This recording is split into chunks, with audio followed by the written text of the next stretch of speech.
Guayay, uno de los 13 distritos que forman la provincia y región de Pasco, tiene una extensión de 6.815 hectáreas. Está protegido desde 1974 por el establecimiento del Santuario Nacional de Guayay. Constituye una maravilla natural andina, a una altitud que varía de 4.100 y 4.600 metros sobre el nivel del mar. Es un atractivo turístico porque reúne más de 4.000 formaciones de rocas.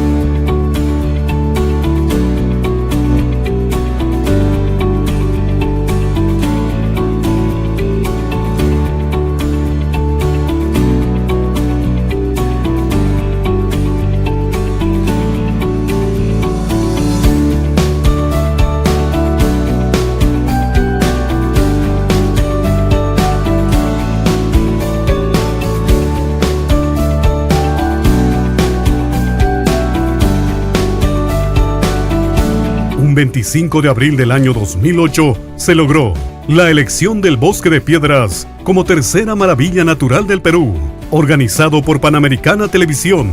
Tercera maravilla, Bosque de Piedras de Guayay.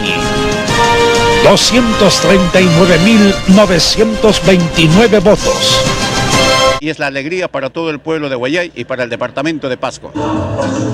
Y el 25 de marzo del 2008, logramos ubicar en quinto lugar como Maravilla Natural del Perú, organizado por el diario El Comercio. Quinto resultado, Bosque de Piedras de Guayay.